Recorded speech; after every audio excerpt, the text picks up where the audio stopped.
um pouco estranho, porque alguma adaptação vai ter que ser feita.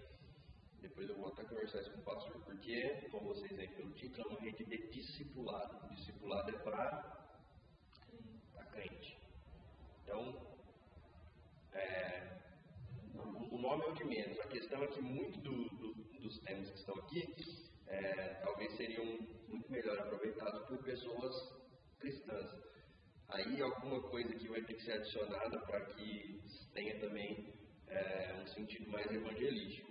Mas a organização e os temas propostos, mesmo para não crentes e para crentes, é muito boa. Eu vou só falar para vocês como vai ser. Vão ser ciclos de 18 estudos. Então, a gente vai fazer 18 semanas de estudo. Acabou as 18 semanas, volta o ciclo, volta. Até para que, por exemplo, alguém que chegou no 10º dia possa depois voltar até as primeiras aulas. Aparentemente, elas têm uma certa independência. Então, a pessoa não perde tanto se, por exemplo, começar a partir da segunda aula, da terceira aula. Mas, obviamente, seria melhor se começasse da primeira. Aliás, eu queria perguntar para vocês, se vocês recebem a oportunidade, o chamado irrecusável de ensinar alguém novo na fé, quando vocês começariam? O que vocês ensinariam para essa pessoa? E não é tipo aquela conversa de horário de almoço ou coisa desse tipo. É algo do tipo, alguém chega para você e fala assim, estou afim de você me explique bem assim a fé que você diz professar, o que você diz acreditar, vamos marcar um dia lá em casa e tal. Por onde você começaria?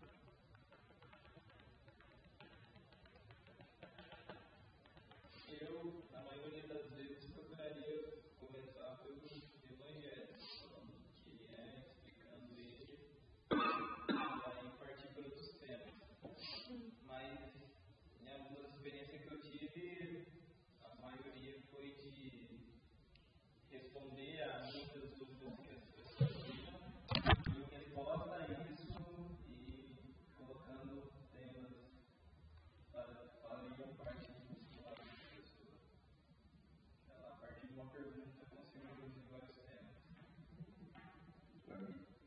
Eu comecei algumas vezes erradamente, talvez, mas por gêneros. E a queda do... Clarissa?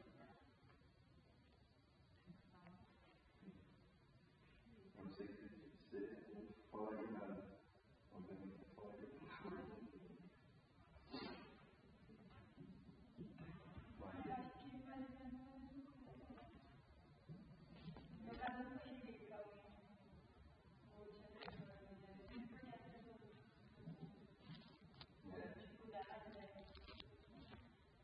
Costuma ser assim, né? Faria conselheira.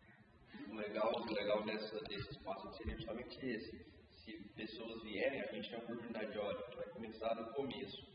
E, de fato, há várias maneiras, eu acho. E até depende da pessoa, depende das dúvidas que as pessoas têm. Vamos supor que ela acredite na Bíblia já, mas ela tem algumas dificuldades. Você vai começar explicando para ela porque a Bíblia é a palavra de Deus, se ela já acredita nisso. Você pode até dar uma focada nesse tema, mas tem que adequar. A proposta desse livro aqui é que, e é interessante também em um sentido, é que a gente comece falando sobre a Bíblia. É interessante porque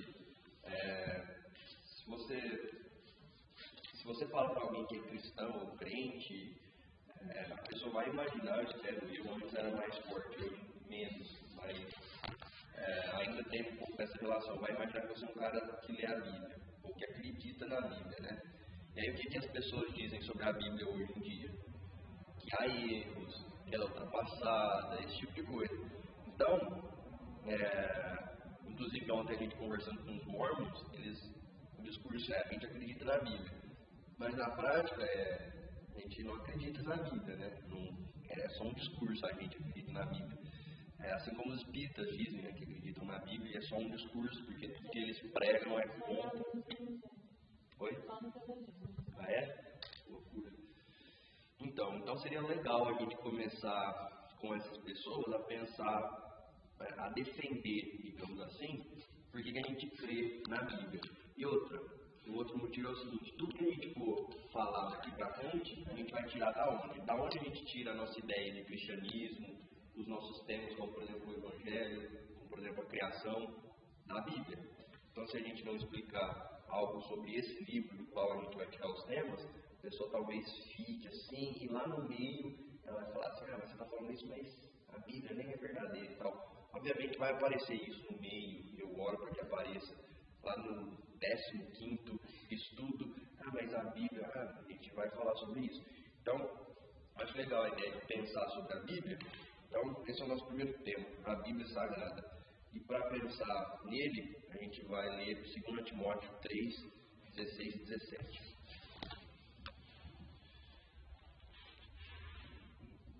A Larissa vai ler o 16 e a Maria o 17. 3, 17, a Larissa 3, 16. Toda escritura é divinamente inspirada e proveitosa para ensinar, para repreender, para corrigir, para instruir a justiça. Assim que o homem de Deus tem capacidade plena e preparo para realizar sua boa obra. A minha versão, que é muito parecida, diz: toda a escritura é inspirada por Deus. A da Larissa disse divinamente inspirada, a mesma coisa. E útil para ensino, repreensão, correção, educação na justiça, a fim de que o homem de Deus seja perfeito e perfeitamente habilitado para toda boa obra, que é mais ou menos o que a versão da Maria diz também.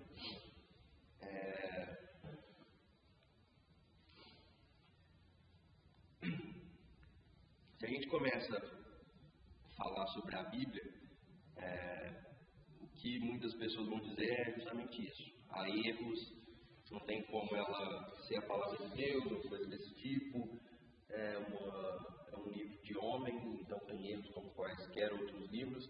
Esse texto aqui desafia tudo isso, porque ele diz, primeiro, que toda a escritura é inspirada por Deus. E é toda a escritura. E é inspirada por Deus, ou seja, independente de terem sido homens aqueles que escreveram, eles não escreveram por eles mesmos, mas homens escreveram a Bíblia. No fim das contas, é por isso que a gente chama ela de Palavra de Deus. A gente pode confiar que aquilo que está sendo dito aqui foi o que Deus quis dizer para a humanidade. Mas, se alguém chega para você e diz: cara, mas a Bíblia tem erro, o que você faria, mano? Se hoje aqui a gente tivesse chamado pessoas, elas tivessem vindo, aí você: peraí, para começar, você vai pegar a Bíblia, mas a Bíblia tem erros. Você diria: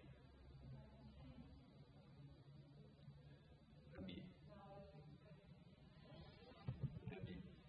Baseado no que o Grego falou, tem erro mesmo. Tem erro? Tem, mesmo com isso. As traduções bíblicas tem erro. A Bíblia em si. Então, essa é a primeira coisa que você poderia dizer, né? Que talvez muita gente pense isso, que porque há erros nas traduções ou nas cópias, a Bíblia é errada. Não. A confissão de fé da igreja presbiteriana, que é a confissão de fé de Westminster, assim como outros credos da igreja e o que o cristianismo diz ao longo dos séculos, é que a Bíblia, ou seja, os originais, não tem erros. Obviamente,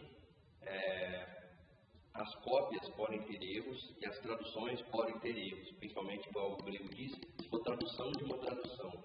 É mais fácil que tenha erros, mas a gente pode ter confiança de que o conteúdo principal e a maioria que há na Bíblia, em termos, na verdade, a maioria da Bíblia e tudo relacionado a doutrinas centrais, como por exemplo o Evangelho, a doutrina de Deus, tudo isso é inerrante. E eu duvido muito que mesmo as cópias e as traduções tenham erro nesse sentido.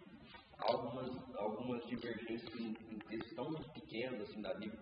Há, por exemplo, gente que tem problema com um texto aqui, de 1 João, que fala sobre a Trindade. Então tem gente, inclusive, que prefere supor que esse texto realmente esteja errado. Esse texto aqui não está na maioria dos originais da Bíblia, então vamos supor que ele está errado. Isso não prejudica a doutrina bíblica da Trindade, porque não é aquele texto só que fala sobre a Trindade. Então a primeira coisa que talvez passe pela cabeça das pessoas é que porque talvez ela leu uma vírgula errada aqui, os a Bíblia tem erro. Para começar, no grego e no aramaico não tem vírgula. Isso aí provavelmente é alguém que colocou a vírgula errada aqui. Então, a gente pode ter confiança de que a Bíblia, os originais, não tem erros. Tá, mas aí a pessoa diz assim, tá certo, então vamos para os originais. Mas eles têm erros. O que você diria, Robson? Aí eu iria para um ponto, só que aí eu não sei se você vai estar preparado para falar isso. Eu não sei nem se eu sei preparo, mas eu pediria para ela contar esses erros. Perfeito. Eu acho que esse é o primeiro ponto. Eu acho que eu faria a mesma coisa. Porque a gente tem que pensar em duas coisas para dar essa resposta que o Robson deu. Primeiro, a gente confia que a Bíblia não tem erros? Eu confio.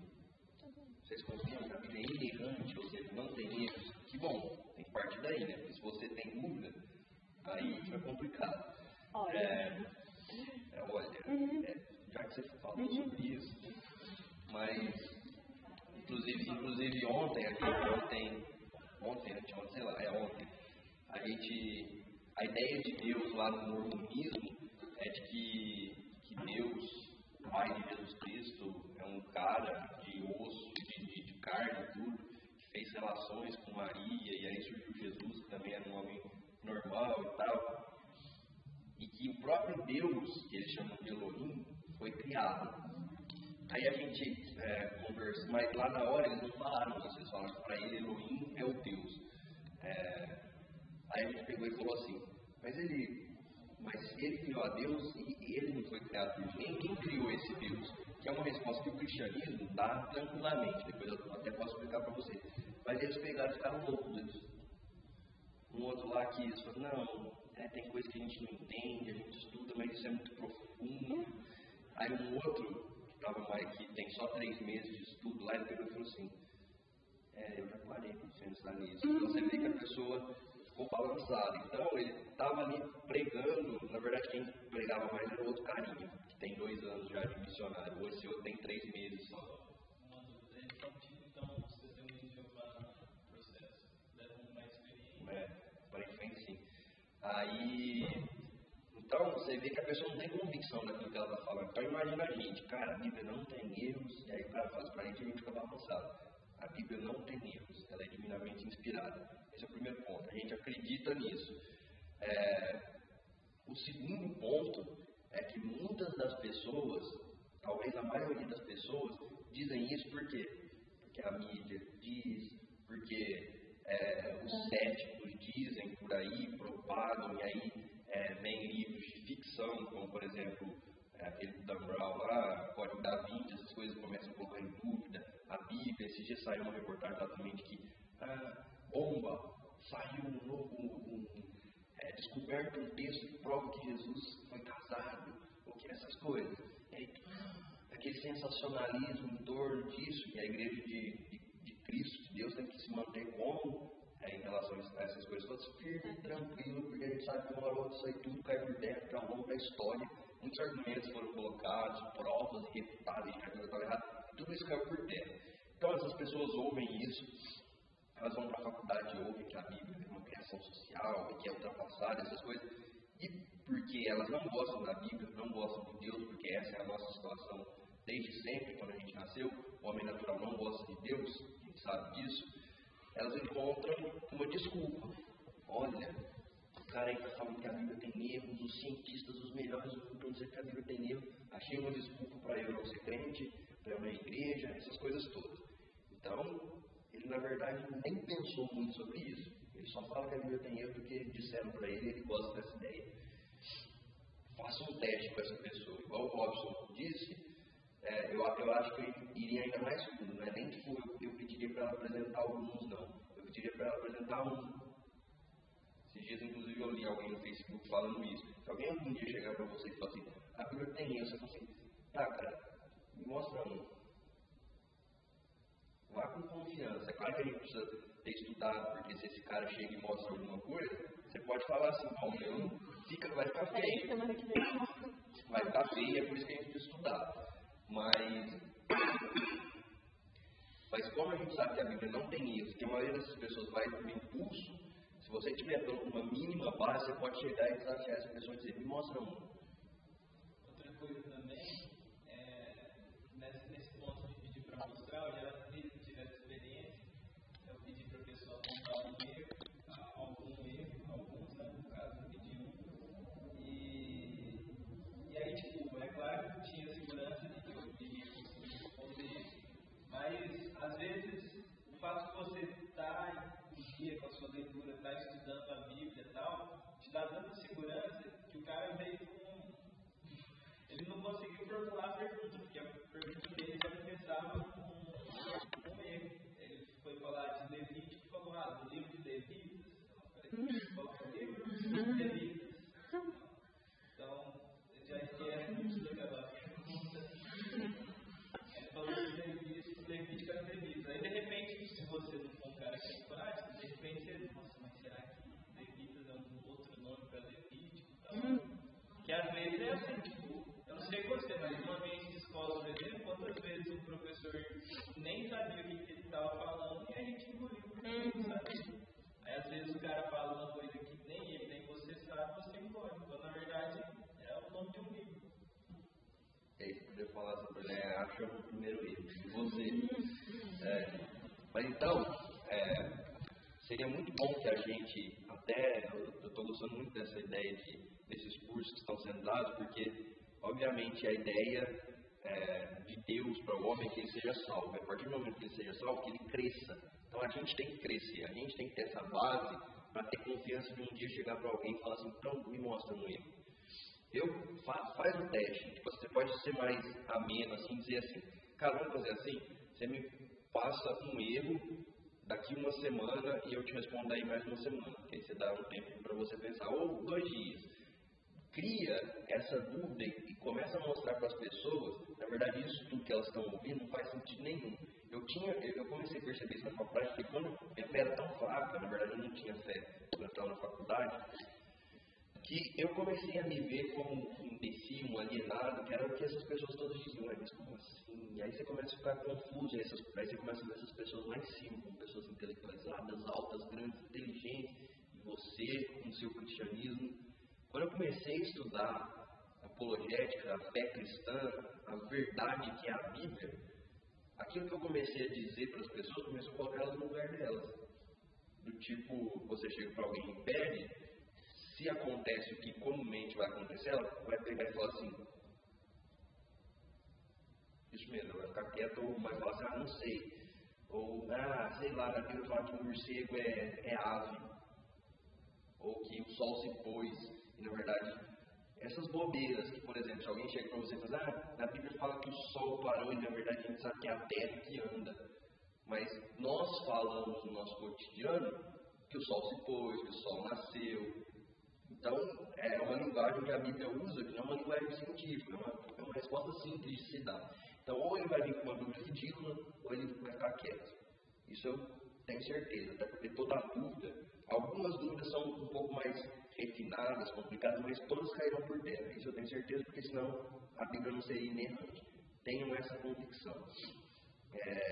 E no fim das contas, quando talvez a gente conversar com essas pessoas e começar a abrir um diálogo, essa ideia lá do pessoal de Uberlândia é muito legal, porque eles não chegam assim em 2 horas e querem enfiar lá abaixo o evangelho ou coisa do tipo. Eles convidaram esses mormons, por exemplo, para voltar na semana que vem. E aí, na semana que vem, eles vão combinar de voltar na semana que vem. Por aí vai. E Deus abençoe que continue sendo assim. Porque você vai criando um diálogo, uma abertura para que essas pessoas falem, para que nós ouçamos essas pessoas. E com o diálogo, a gente vai mostrando que a coisa não é bem assim. Porque aí, aos poucos, ela vai percebendo. Então, vamos supor que a gente chegou a um ideal de mostrar para a pessoa que, na verdade, a Bíblia não tem erros. A Bíblia é o livro mais perfeito já escrito, como de fato é. Isso só não basta. Vou só lembrar de mais alguma coisa, que se tivesse alguém aqui eu diria. Teve um cara que, certa vez, se colocou numa jornada acadêmica, né? Ele era um, historiador, arqueólogo, acho que arqueólogo, de provar para ele mesmo e para as pessoas que a Bíblia estava errada. Provar todos os erros da Bíblia. Ele fez uma pesquisa de vários anos e no final ele escreveu um livro sobre essas pesquisas que levariam ele a acreditar, a provar que todos os erros da Bíblia, né, todos aqueles que ele conhecia e tal. Ele terminou o livro, eu não lembro o nome do cara, por onde ele publicou o livro, mas o livro chama Que a Bíblia Tinha Razão. Ou seja, se de fato a pessoa se aprofundar, e você pode solicitar isso para a pessoa, dizendo, por exemplo, cara, você está com todo amor, é claro, estou só parafraseando aqui uma possível resposta, cara, você está falando de uma coisa que você não sabe. Pesquisa, vamos pesquisar junto, vamos estudar junto, você vai ver que não é bem assim, como esse cara que escreveu esse livro fez. E aí, vamos supor que essa pessoa chegue e diga, de verdade, a Bíblia é o livro perfeito, sagrado, é a palavra de Deus. Ou melhor, ainda não, a palavra de Deus não é um livro perfeito e tal, mas isso pode não fazer diferença nenhuma para a vida dela. A gente sabe de pessoas que vão à igreja, que dizem que a Bíblia não tem erro e coisas do tipo, mas a Bíblia faz alguma diferença para elas? Não faz nenhuma diferença. Então, o argumento principal, o ponto máximo que você tem que chegar na defesa da Bíblia para alguém, alguém que talvez ainda nem tenha chegado nesse auge aqui, nesse ideal de dizer que acredita na Bíblia. É um argumento que o Piper uma vez deu e que eu achei muito simples, mas no fim das contas é o principal argumento. É você aos poucos mostrar para a pessoa e orar para que a pessoa veja que a Bíblia é verdadeira porque ela apresenta Jesus Cristo, acima de tudo. Porque se ela chegar só no ponto em que ela acredita que a Bíblia é verdadeira, isso não vai fazer diferença nenhuma para a vida dela. Mas se ela começar a achar a ver a verdade da Bíblia, porque ela encontra Jesus Cristo e a resposta para os seus anseios, para os seus pecados na Bíblia, ela nem vai precisar de estudar teologia, essas coisas todas, porque a fé que Deus colocar no coração dela vai fazer ela crer que a Bíblia é a palavra de Deus. Aliás, é assim que acontece com a gente. Ou você acredita na Bíblia porque você estudou todas as questões arqueológicas, geográficas, históricas, físicas, científicas envolvidas na Bíblia. Não. Eu estudei muito pouca coisa sobre isso, mas minha fé não veio por causa disso. Minha fé veio porque na Bíblia eu encontrei Jesus Cristo. É isso que, no fim das contas, vai fazer a pessoa não só crer que esse é um livro perfeito, inerrante, infalível, mas é a palavra de Deus capaz de mudar a vida dela. Esse é o ponto. Não faria nenhum sentido, por exemplo, se a gente tivesse aqui lotado de crentes também e simplesmente defendesse que a ressurreição de Cristo é um fato histórico. De fato é, e o William Craig escreveu um doutorado sobre isso. E pode ser que a gente faça a pessoa sair daqui crendo que a ressurreição de Cristo é um fato histórico. Mas isso daí, legal, isso é bom, é algo em si bom, mas não é o fim, não pode ser o fim da coisa. O fim da coisa é a pessoa ver Cristo na Bíblia e isso pode salvar ela. E isso salvará essa pessoa, se ela de fato encontrar Cristo. Esse é o ponto. No final das contas, talvez se você na hora não tiver com tanto tempo assim para fazer um argumento mais refinado e tiver uma certa abertura com a pessoa, você pode convidar ela a esse teste, a ver se a Bíblia é verdadeira ou não, lendo ela. Porque ao ler ela, enquanto a gente ora por essa pessoa e tudo, a gente crê que Deus pode fazer essa pessoa ver Jesus Cristo nela e ser salvo por causa disso. É preciso que Deus desvende os nossos olhos para que a gente veja Jesus Cristo na Bíblia e encontre salvação na Bíblia. Mas Deus pode fazer isso com qualquer pessoa.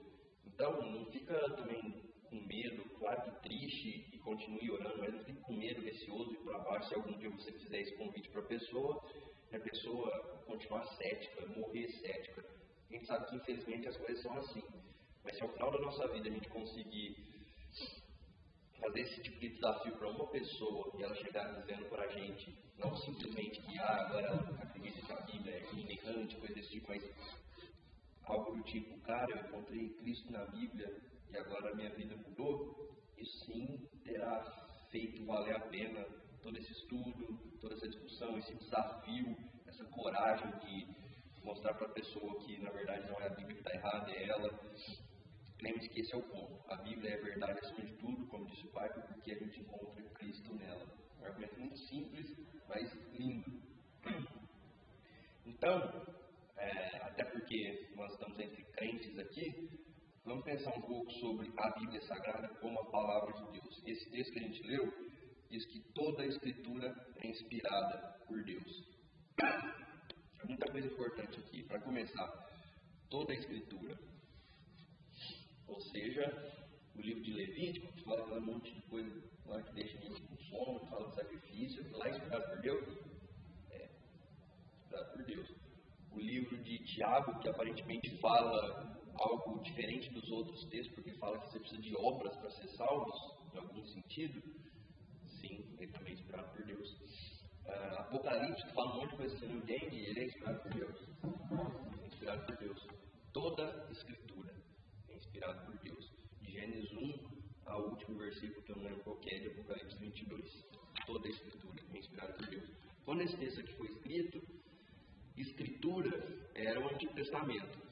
A lei, os profetas, os salmos, como eles fazem a divisão. Mas, essa aqui é a última carta de Paulo. Já corriam textos entre as igrejas, a gente sabe que o Novo Testamento não era assim, um livrinho bonitinho fechado. Eram cartas e papéis que circulavam pelas igrejas e eram lidos como textos divinos. Talvez Paulo já esteja se referindo a esse tipo de coisa, a esse tipo de escritura.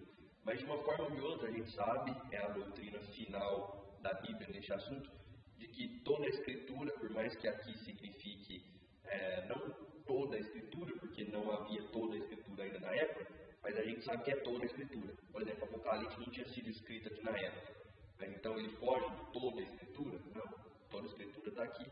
Mesmo que quando o Apocalipse foi escrito, essa ideia de toda a Escritura já tivesse sido escrita. Entenderam? Então toda a Escritura é inspirada por Deus. Esse inspirada é uma coisa muito bonita. No grego, é a palavra theopneustos. Alguém sabe o que é theo? Em grego, quem sabe não responde. Pensa um pouquinho. Teologia.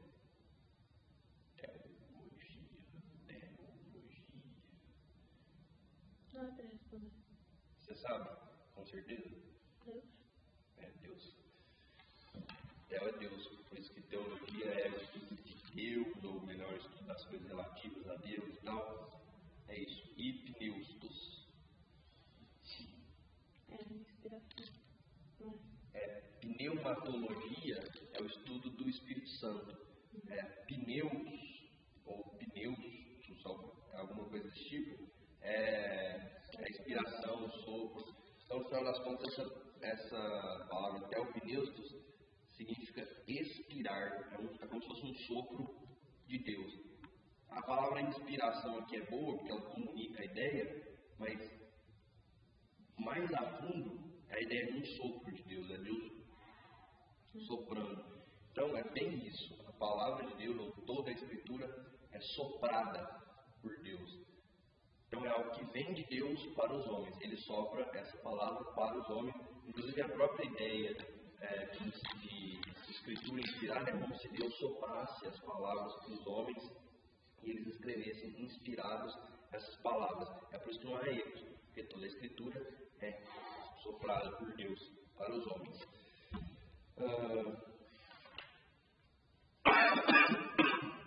E aí ele continua dizendo, toda a Escritura é inspirada por Deus e útil para 4 coisas. Quais são elas? Gabi, primeiro. Ela é útil para o ensino. O que mais? Repreensão. O que mais? Corrigir. O que mais? Educação na justiça. Vamos tentar pensar de um jeito aqui que a gente nunca mais esqueça essas 4 coisas. Ao longo do que a gente vai falar em seguida, a gente vai chegar nesse ponto. Vamos pensar em cada uma delas, vocês vão ver que faz sentido essa sequência. O que é toda a Escritura de Deus é divinamente inspirada, ou toda a Escritura é inspirada por Deus e útil para o ensino? Como assim ensino? Por que ela é útil para o ensino? Vamos.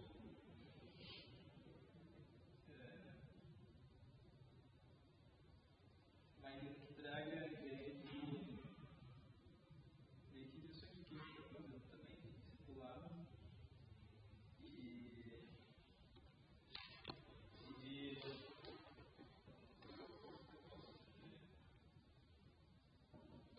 ensinar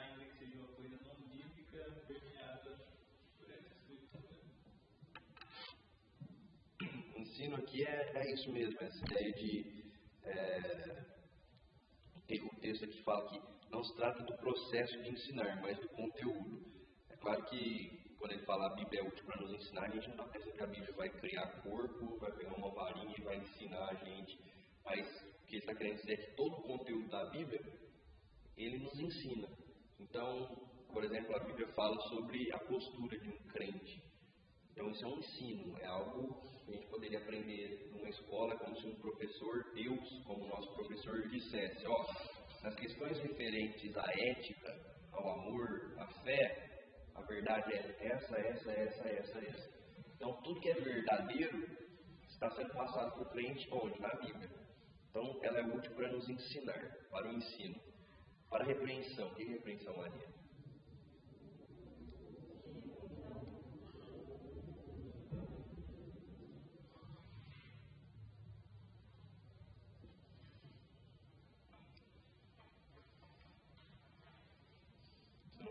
Nunca levou uma repreensão? Então o que é?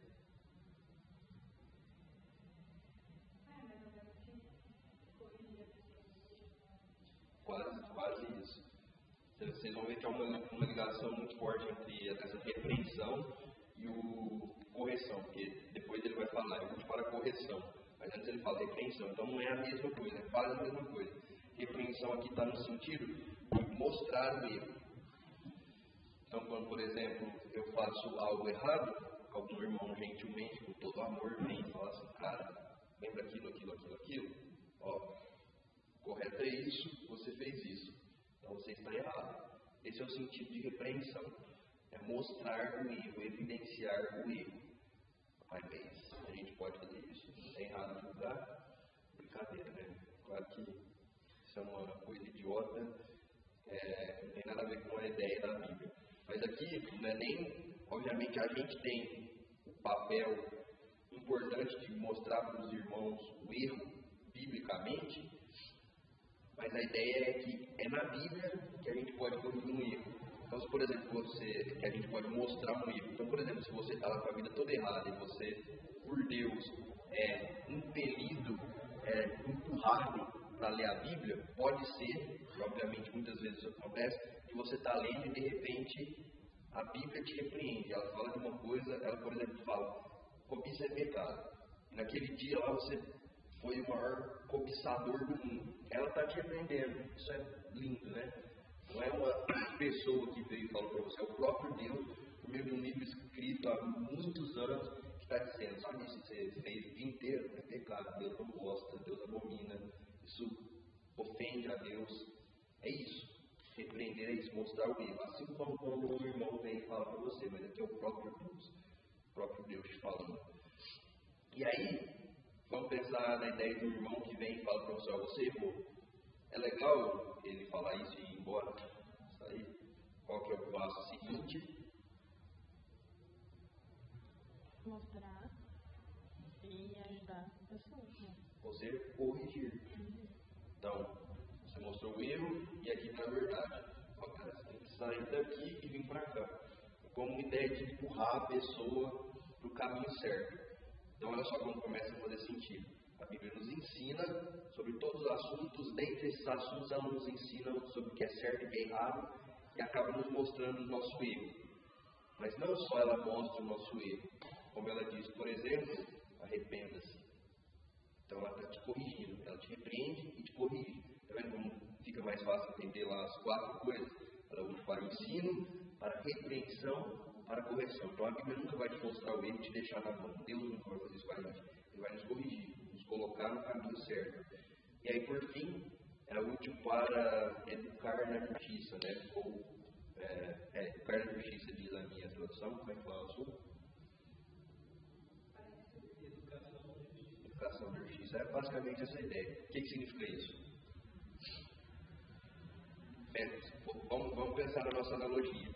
Você chegou, falou para o irmão que ele estava errado, não foi embora, corrigiu ele, colocou ele no caminho certo, e agora? Agora ele anda sozinho. Ele anda sozinho, mas ele é pecador. Então ele pode continuar entrando. Então é como se. Como essa base. Vai ter essa base como foco. A ideia aqui é justiça. Justiça pode ser traduzida também como retidão, a ideia de retidão. A palavra retidão é boa porque o que ela nos faz imaginar? Uma coisa reta. Uma coisa reta. E é assim o caminho de Deus, né? Um caminho reto, só que, por isso que é bom a gente ler o Peregrino faz uma ilustração muito boa disso. Desse caminho reto no qual Deus nos coloca, a gente sai muitas vezes, né? É pra gente andar reto, porque o caminho é reto, então é só andar reto que você vai lá, que você chega.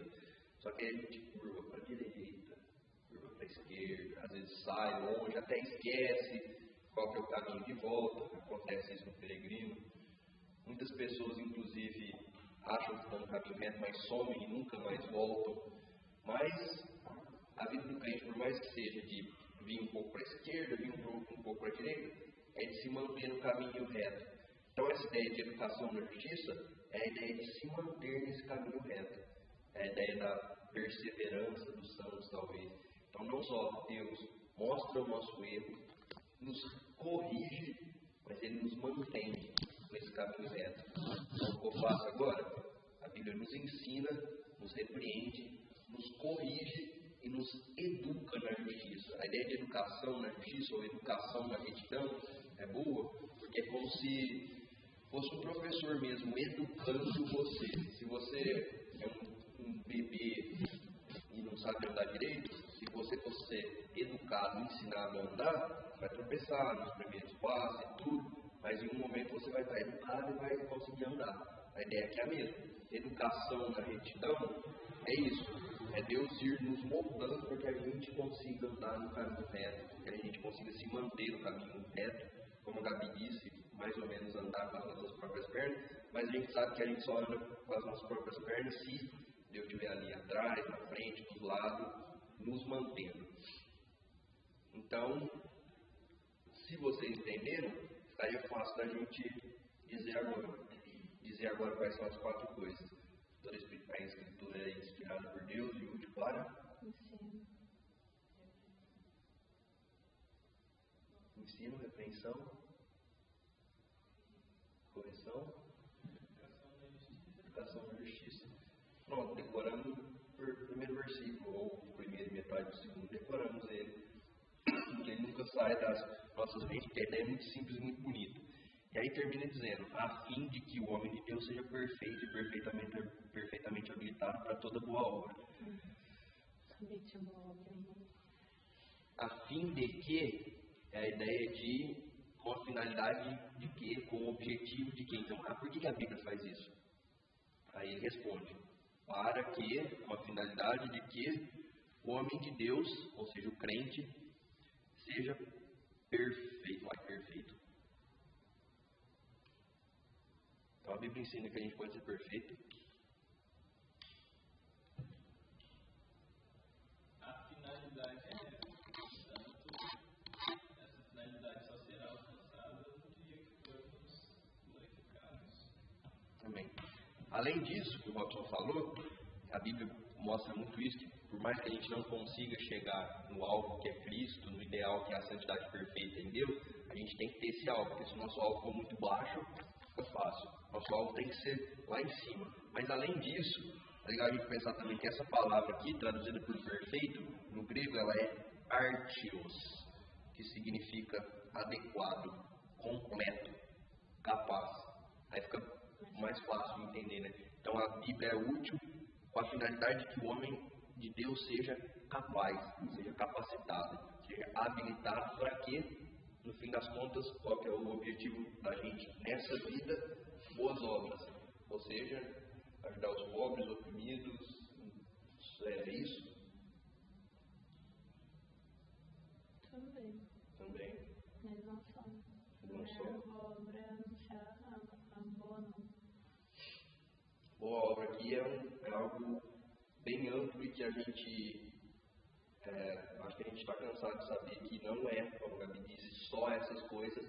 E aliás, mesmo que fosse só isso, não é isso por si só. Ou seja, a Bíblia não quer que a gente simplesmente faça coisas boas. Ela quer que a gente faça essas coisas com o objetivo de glorificar a Deus. E aí sempre que alguém fala de boa obra, eu lembro de um texto que a Maria vai ler para a gente, em Mateus 5:16. Nos ajuda muito sobre boas obras, e o Robson vai ler Efésios 2:10. Também nos ajuda sobre essa ideia de boas obras. 5:16.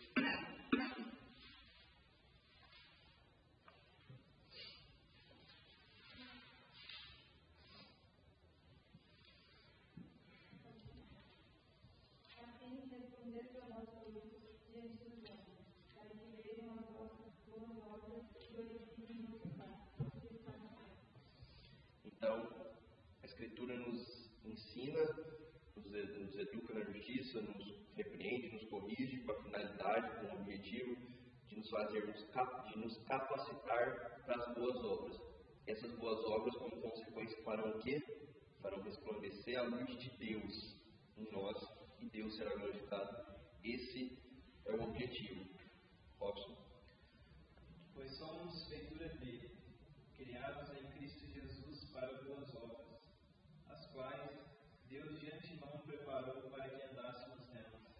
E essas boas obras que a Maria leu, que tem o objetivo de glorificar a Deus, são o desejo de Deus para a nossa vida. Então, quando um não crente vier aqui, Deus quer salvá-lo. Mas salvá-lo não é, lembre-se sempre, simplesmente tirar essa pessoa do inferno para que ela viva bem os seus dias aqui na vida. O desejo de Deus é que a pessoa seja capacitada, perfeita, habilitada, ou seja, que ela cresça, como eu disse antes para vocês, para que na sua vida ela viva boas obras. Boas obras não é só fazer coisas para os outros, é você ser uma pessoa boa com a graça de Deus, obviamente, você ser bom com o seu próximo, é você ser bom com a sua própria alma, ou seja, você não alimenta a sua alma só com o Facebook, você alimenta a sua alma com a palavra de Deus, porque você está sendo capacitado para fazer boas obras, e ler a Bíblia é uma boa obra, orar é uma boa obra, e com isso você faz bem, antes de tudo, para si mesmo, porque aí você pode fazer bem para os outros mais e mais. Então,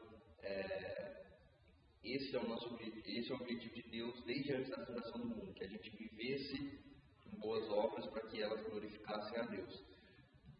E aí, esse versículo todos, a apostila aqui, só o livro, né, só finaliza dizendo o seguinte, perguntando qual é o conteúdo da Bíblia. A gente sabe que toda a Escritura é inspirada por Deus, mas qual é o conteúdo da Bíblia? Aqui ele fala de todos os livros da Bíblia e tal. Aliás, quantos livros da Bíblia tem? 66. Quantos no Antigo Testamento? Esse sétimo aí é apócrifo. Quantos no Antigo Testamento?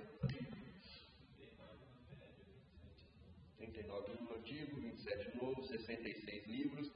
E aqui ele fala um pouco disso, mas se algum sétimo vier, seria legal essa discussão. Aqui agora não é importante. Se alguém te perguntar, por exemplo, isso, qual que é o conteúdo da Bíblia, qual a resposta você daria? Ou melhor, vou melhorar a pergunta. Cara, tá a Bíblia, tal, do que esse livro fala? Redenção. Redenção, Larissa, o que a Bíblia fala? De Deus. Jesus.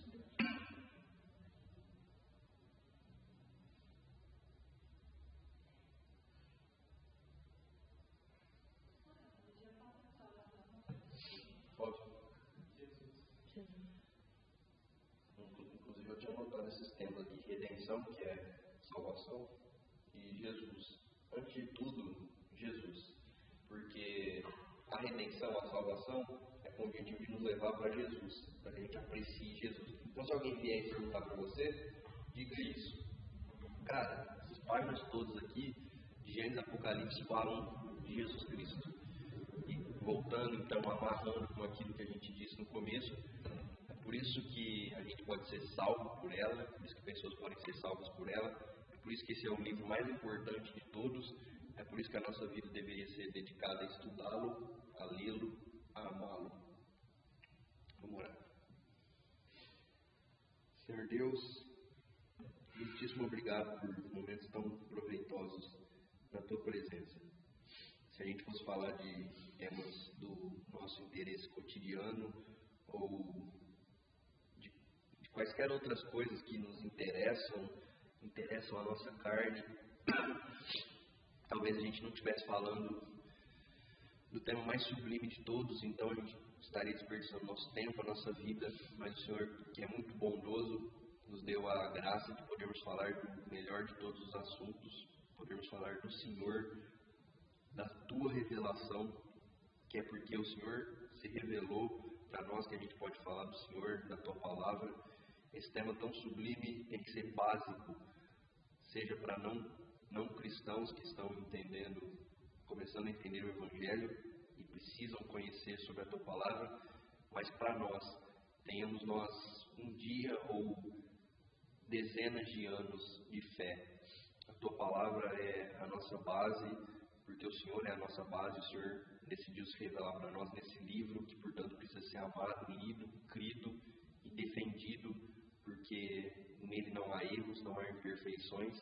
A Tua Palavra é Tua Palavra e a gente quer crer mais que ela é útil, ela é proveitosa para nos ensinar, para nos repreender, para nos corrigir, para nos manter no caminho reto e para nos capacitar para toda boa obra, para que fazendo-as, vivendo-as, a gente glorifique o Senhor, nosso Pai Celestial. Muito obrigado por tudo. Ajuda-nos nas próximas reuniões, nessa noite que se segue. Amém. Alguém quer falar alguma coisa?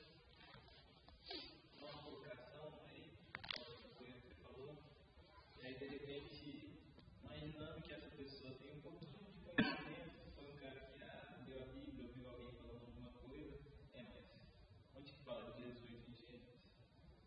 Aí, qual seria a nossa resposta? Desde o primeiro versículo. Onde fala de Jesus no E aí Gênesis. abriria, nós que sabemos onde fala em cada um dos livros, mesmo que não explicitamente, seria uma boa oportunidade para você começar a pregar. Inclusive, isso faz eu lembrar de algo, de um texto que o Robson já pregou, o pastor já pregou, que é o eunuco andando lá e lendo Isaías 53. Aí o que o texto fala? Que Filipe ensinou lá o texto para ele, e a partir daquele texto começou a pregar Jesus Cristo. Então ele pregou Jesus Cristo no Antigo Testamento. Assim como Jesus, no caminho de Emaús, pregou desde Moisés, ou seja, desde o Pentateuco, ele mesmo, o próprio Jesus. A gente precisa aprender cada vez mais que a Bíblia é a mesma coisa que eu falei sobre os erros. A gente não pode também falar, a Bíblia inteira fala de Jesus e cair numa pergunta como essa. Se a gente pensa em Gênesis, por exemplo, a gente tem que lembrar que assim que o homem pecou, Deus prometeu: alguém um dia pisará a cabeça da serpente. E a partir de então, Jesus, que obviamente já existia, é pré-anunciado. E aí, ao longo da Bíblia inteira, tudo ruma para aquela cruz. É por isso que a gente está aqui. Mais alguma colocação?